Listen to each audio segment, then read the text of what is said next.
이제 제3장 부가가치세 과세 거래 내용을 볼게요.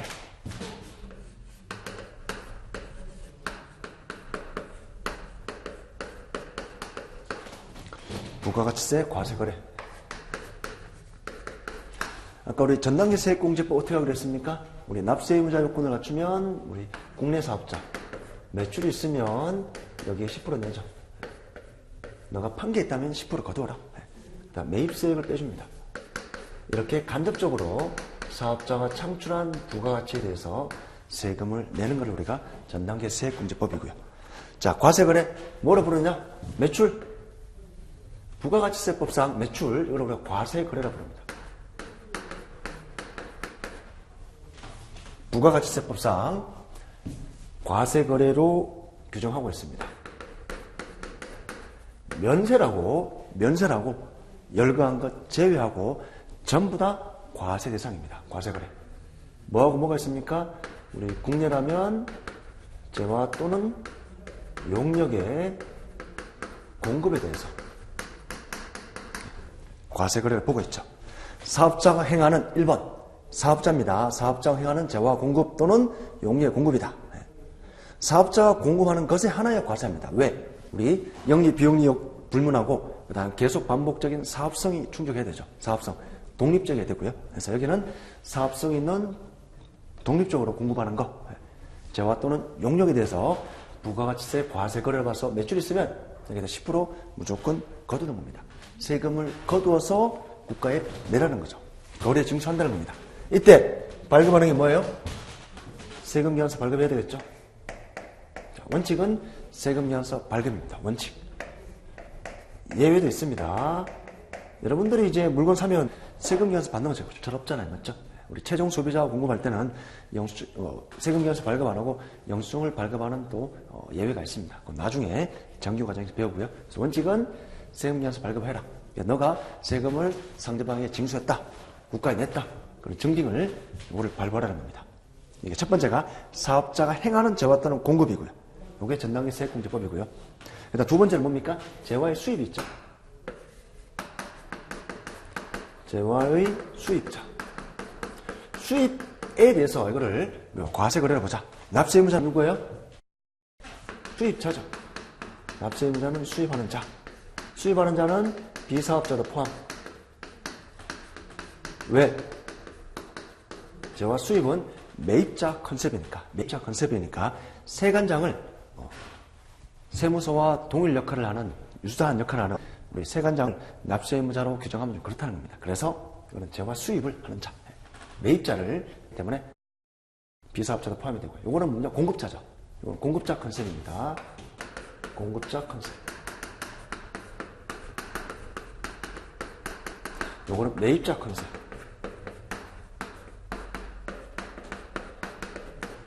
그래서 공급자 컨셉이니까 사업자만 있고요. 요거는 사업자만 있고요. 이렇게 되고요. 이건 비사업자 포함되고요. 그 다음에 공급자가 공급받는 자에게 공급하고 부가가치세를 거래징수하고 국가에 낸다는 겁니다. 근데 공급받는 자는 당연히 사업자든 아니든 중요하지 않죠. 왜? 이 사업자가 창출하는 부가가치, 이거 매출하는 거에 대해서 과세하기 때문에 공급받는 자는 사업자는 사업자가 아니라 중요하지 않습니다. 왜? 여러분들 우리 비사업자잖아요. 맞죠? 여러분들 비사업자인데 물건 파는 사람이 여러분들의 거래 징수하죠.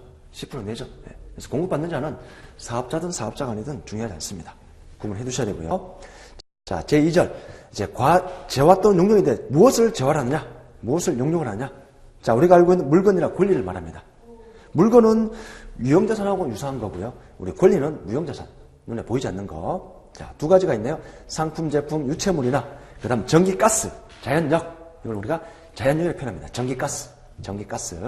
이런 것들을 우리가 부가가치세법상 재화를 하고요. 두 번째, 권리는 대표적으로 특허권 있죠. 특허권. 물건 이외에 어떤 가치가 있는 거. 특허권, 저작권, 이런 것들. 지적 재산권을 우리가 대부분 권리라 부르고 이게 또 재화에 포함되는 겁니다. 예를 들어 특허권을 제가 팔았어요. 특허권을 제가 혹시 강의 듣는 사람이 사업자다. 제가 특허권을 팔았습니다. 여러분에게. 그러면 특허권 팔 때 거래 징수해야 됩니다. 왜? 특허권도 무형자산이고 재화에 포함되고 공급한 거기 때문에. 자, 그 다음에 용역의 범위는 두 가지가 있네요. 영물을 제공하거나, 자, 재화의 범위는, 재화는 크게 우리가 물건, 그 다음에 권리, 이렇게 두 가지로 구분할 수 있고요. 자, 용역이라면 이거는 서비스의 제공이다. 여러분들 뭐 이발관에서 머리 깎잖아요. 서비스죠. 이발관에서 이거를 우리가 영무 제공이다. 좀 더 고급 용어로, 법적 용어로 영무 제공이다. 영무 제공이다. 서비스 받는 겁니다. 이발하고 미용실 이런 것들. 그 다음에 시설물 사용하게 하는 거. 시설물이나 그다음 권리 이런 등을 사용하게 하는 거. 이런 재화를 사용하게 하는 거. 대표적으로 뭐가 있습니까? 사용하게 하는 것. 사용하게 하는 것들. 자, 문제를 내볼게요. 우리 건물을 팔았어요? 뭐죠? 재화의 공급이죠. 근데 건물을 남한테 빌려주고 임대를 받아요. 뭐죠? 용역이죠. 왜? 이용하게 하는 것이니까 구분합니다. 그 다음에 우리 특허권을 볼게요. 특허권을 팔았어요? 그럼 재화의 공급이죠. 특허권을 빌려주고 대가받아요. 뭡니까? 용역의 공급입니다. 두 개 구분을 해둘게요. 자, 나중에 정규과정 가면 이 두 개 구분이 되게 중요합니다. 왜 중요하느냐? 이게 재화의 공급이냐? 용역의 구분에 따라서 과세 방식이 틀립니다. 과세 방식이 다르기 때문에 두 가지 구분이 법적으로 부가가치세법적으로 실익이 있다는 겁니다. 자, 물건, 그 다음 권리는 무형자산이다. 대부분. 그 다음에 용역은 서비스, 정물을 제공하거나 또는 재화를 사용하게 하는 것. 두 가지 있습니다. 건물을 팔면 재화의 공급, 부동산을 빌려주고 임대받으면 용역의 공급, 특허권을 팔면 양도하면 재화의 공급, 특허권을 대여하고 돈 받으면 용역의 공급. 구분을 해두겠습니다. 넘어갈게요. 제4장. 3장에서 우리 한 두 문제 정도, 동상 한 두 문제 정도. 자, 4장도 한 두 문제 정도 출제가 됩니다. 공급 시기와 거래 장소. 자, 거래 장소는 왜 중요하냐면 우리나라, 대한민국 부가세를 할게요. 이 의무를 이행할 건지, 이행한다는 건 뭡니까? 매출세액, 매입세액 신고할 건지. 즉, 우리나라 영토에서 일어나는 재화 또는 용료의 공급에 대해서 우리나라 부가가치세법 적용하지. 뭐 미국에 있는 애플사가 미국의 애플이 자기 휴대폰을 다른 나라에 팔았어요. 우리나라 부가가치세법 적용 안 하죠. 왜? 우리나라 영토에서 일어난 거래가 아니기 때문에. 자, 공급 시기는 뭐하고 연결되냐면 이 부가가치세 신고 납부하고 연결됩니다. 그게 두 개로 나누죠.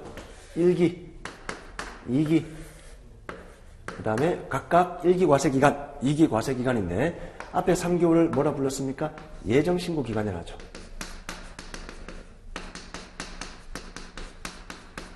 예정신고기간.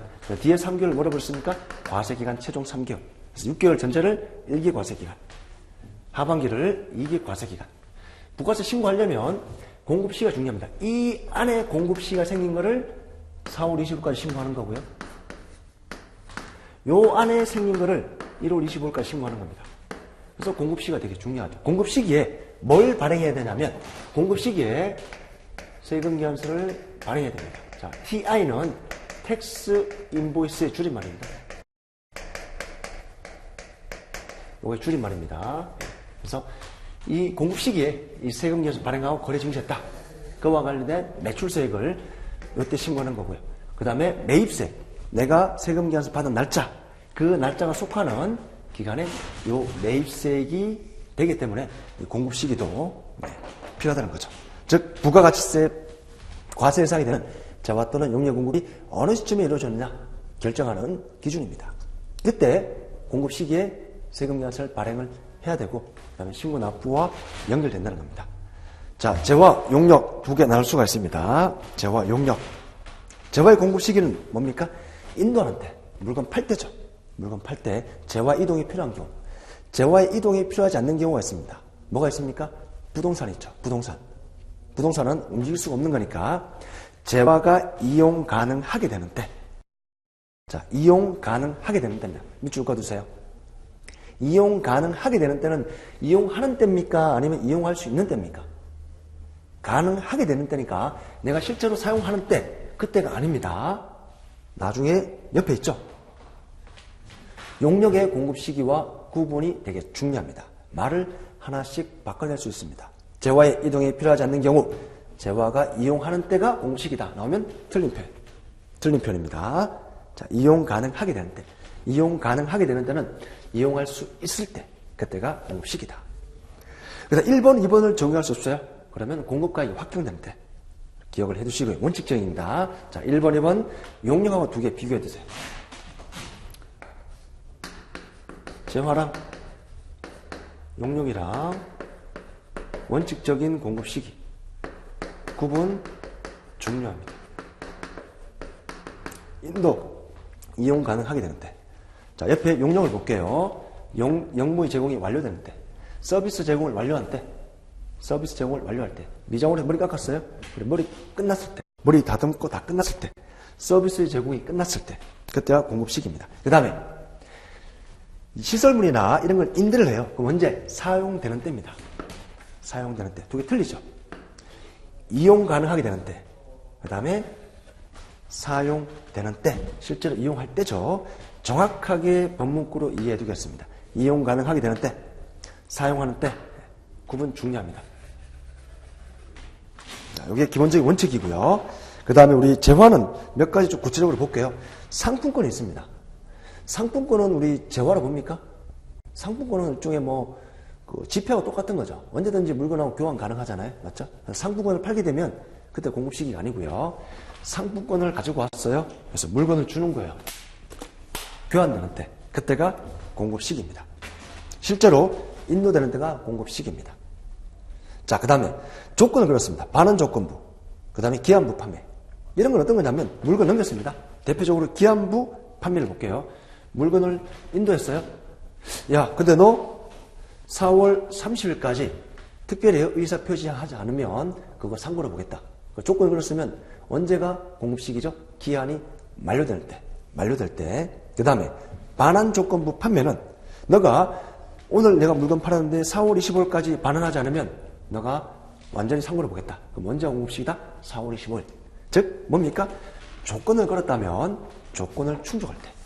조건을 걸었다면 조건을 충족할 때. 요게 구체적인 거. 자, 요 두 가지 정도만 보시고요. 나중에 상세한 내용은 이제 우리 정규 이론까지 들어가게 되면 여러 가지 배울 겁니다. 그래서 지금은 원칙적인 거. 두 개 구분 해두시고요. 말로 좀 많이 해두세요. 우리 내국소비세법 막 쓰면서 외우지 마시고요. 그래서 이동할 때 자꾸 말로 해보세요. 그럼 나도 모르게 이 내용이 내 몸속에 체화가 됩니다. 쓰면서 외우지 마시고요. 사람이 내는 10번 쓰는 것보다 한번 큰 소리를 읽는 게 훨씬 더 내 속에 오래 남습니다. 이렇게 내국소비세법은 여러분들이 짜투리 시간을 좀 활용하시면 효율적인 방식이 될 겁니다. 말로 공부하기 싫을 때 그냥 크게 읽으세요. 크게 읽으시면 나도 모르게 머릿속에 들어갈 겁니다. 여러분들 노래 이렇게 연습할 때 막 쓰면서 외워요? 아니죠. 말로 자꾸 해보죠. 나도 모르게 들어간다는 거죠. 자, 4절 공급시기의 특례. 자, 요거는 예외입니다. 예외. 4절 공급시기의 특례.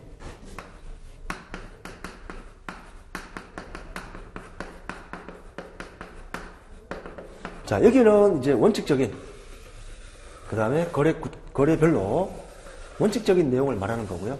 여기는 예외를 말하는 겁니다. 앞에 1번 원칙, 거래 형태별 공급시기, 그 다음에 용료의 공급시기, 원칙을 말하는 거고요. 지금 배우는 공급시기의 특례는 예외를 말하는 겁니다. 원래 재화가 인도되는 때 공급시기인데 밑에 보시면 내가 한 달 뒤에 재화를 인도할 겁니다. 그때가 공급시기죠. 그때 세금공제에서 발행해야 되겠죠. 근데 미리 발급했다는 겁니다. 공급 시기는 다음 달인데 미리 대가 받고 세금계산서 발급했어요. 자, 예를 들면 5월 2일 날 재화를 인도할 겁니다. 원칙적인 공급 시기는 언제죠? 5월 1일이죠. 근데 4월 7일 날 미리 대가를 선수금을 받았어요. 미리 대가를 받고 세금계산서를 발행했다면 이 발행할 때를 공급 시기로 본다는 겁니다. 4월 7일이 기준이라는 거죠. 두 번째. 근데 세금계산서 발급했는데 돈을 늦게 받아요. 일주일 있다 받아요. 한 4월 한 12일에 받는다. 일주일 이내에 받으면 언제 받는 때가 아니고 발행할 때 4월 7일 날 공급식을 인정해 줍니다. 그 다음에 7일 경과하고 30일 이내에 받더라도 특정 요건을 충족하면 여기는 이제 계약서 청구서가 있어야 됩니다. 상세한 내용은 정규 과정에서 배우고요. 자, 이렇다 하더라도 언제? 발급할 때. 자, 세 가지 있습니다. 대가 받고 발급하면 이때. 그 다음에 발행하고 대가를 일주일 안에 받더라도 4월 7일 공급 시기. 그 다음에 4월 7일 발행하고 대가를 한 달 30일 이내에 30일 이내에 대가를 받더라도 언제? 4월 7일이 전부 다 공급 시기입니다. 세 가지. 요거 말고도 또 여러 가지가 있습니다. 여러 가지 예외 사유가 있는데 우리 프리스쿨에서는 세 가지만 기억해 둘게요. 원칙적인 공급 시기, 그 다음에 예외적인 공급 시기, 세 가지 다 세금계산서 발급한 때입니다. 자, 그 다음에 공급 시기, 공급 장소. 앞에 설명드렸죠? 우리나라 주권이 미치는 영토라는 겁니다. 원칙적으로 우리나라 과세권이 미치는 국내에서 사업자에 의해서 공급되는 것을 하나여 성립한다. 그래서 이 재화 또는 용역이 국내에서 이루어진 건지 국외에서 이루어진 건지 중요하다는 겁니다. 그래서 원칙은 어디다? 국내에서 공급이 이루어져야 됩니다. 예를 들어 볼게요. 자, 제가 미국 LA에 빌딩이 하나 있어요. 제가 미국 LA에 빌딩이 있습니다. 그 빌딩 제 겁니다. 한국에 살고 있는 제 거예요. 근데 제가 LA에 빌딩을 임대해요. 그럼 대가 받겠죠. 우리나라에 신고할까요? 안 할까요? 당연히 안 하겠죠. 왜? 그 부동산 임대가 어디서 이루어졌습니까? 국외에서 이루어졌죠.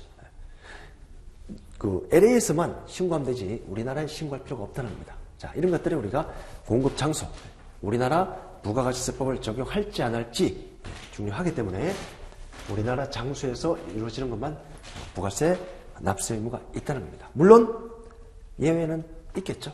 물론 또 예외는 있습니다. 지금은 원칙적인 것만 기억을 해 두시고요. 자, 5장 영세율과 면세를 갖게. 여기도 한 보통 두 문제 정도. 자, 제5장 영세율과 면세.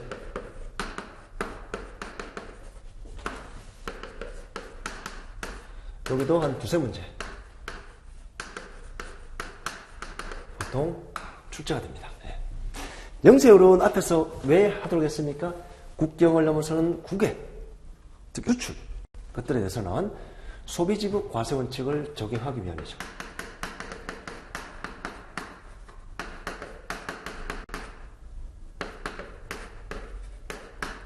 원칙 적용하기 위해서 우리 영해세율을 적용한다.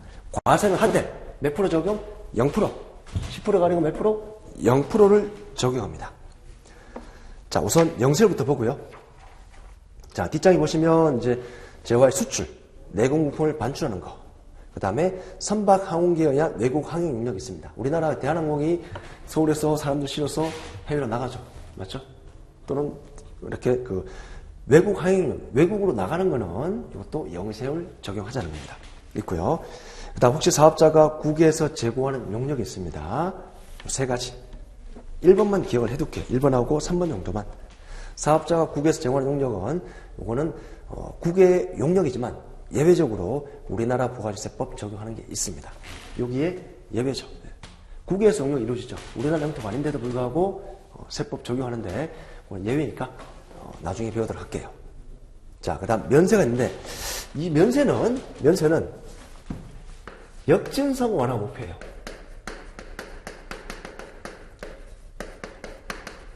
부가가치세 적용하지 말자는 거죠. 여러분들 쌀 살 때 보면 부가가치세 없을 거예요. 그 다음에 여러분들 지하철 타면 부가가치세가 없어요. 그 다음에 시내버스 타잖아요. 부가가치세가 없어요. 우리 간세 용역 이거 우리 동남학원에서 여러분들 이제 교육 용역 제공하죠. 여러분들 결제해봐요. 부가세가 있는지. 부가세가 없습니다. 네. 부가세가 없습니다. 부가세가 없는 걸 우리가 면세라고 하는데 왜 면세를 해주냐? 역전성 완화 목표입니다. 역전성이 뭐냐 하면 이런 거예요. 부가가치세법은 전부 다 10% 적용하죠. 가난한 사람도 10%, 부자인 사람도 10%. 근데 우리 소득세나 법인세는 어때요? 돈을 많이 벌면 벌수록 세금을 많이 내는 이렇게 누진세율로 이루어져 있습니다. 상속세나 뭐 증여세. 우리가 살아있을 때 재산을 누구에게 무상으로 주게 되면 그럼 우리가 증여세를 이제 부담을 하게 되고요. 그다음 사망하게 되면 그 사망하는 사람의 재산에 대해서 상속세랑을 또 매게 됩니다. 근데 이런 세목, 소득세, 법인세도 마찬가지고요. 상속, 증여세 마찬가지 전부 다 누진세율로 이루어져 있습니다. 재산이 많이 있거나 돈을 많이 벌게 되면 세금을 더 많이 내야 돼요. 즉 부자인 사람은 세금을 더 많이 내라는 거죠. 가난한 사람은 세금을 적게 내고요. 자, 이렇게 이루어져 있는데 이 부가가치세법은 부자도 10%, 가난한 사람도 10% 내기 때문에 예를 들면 이런 생수가 꼭 필요하다. 꼭 필요하다. 생수는 좀 그렇고요. 우리 생필품을 예를 들게요. 생수는 과세입니다. 그 생필물, 쌀을 예를 들어 볼게요. 쌀은 부자인 사람도 필요하고 가난한 사람도 필요하죠. 근데 똑같이 10% 내면 누가 더 불리할까요? 가난한 사람이 불리하겠죠. 왜? 우리 부자인 사람은 돈이 많기 때문에 그 쌀을 소비하는 금액이 자신의 재산, 소득 전체에서 아주 미미할 겁니다. 근데 아주 가난한 사람은 이 쌀, 우리가 10대가 자기 수입에서 아주 큰 비중을 차지하잖아요. 그렇죠? 가난한 사람이 더 불리하다는 겁니다. 그래서 우리가 기초 생필품이나 꼭 살아가는 데 필요한 이런 생필품은 면세를 적용합니다. 즉 이렇게 하게 되면 아무래도 가난한 사람이 좀 더 유리하지 않을까? 그런 어떤 취지입니다. 자, 대표적으로 보시면 식료품 있죠? 식료품, 농, 축수, 임산물, 1차 쌀, 그 다음에 생선, 이런 등등이 있을 겁니다. 등등이 있고요. 수돗물도 꼭 필요하죠. 이거 부가세 없습니다. 그다음 또 필요한 게 뭡니까? 우리 살아가면 병원 가는 거. 이걸 의료 보건 용역이랍니다.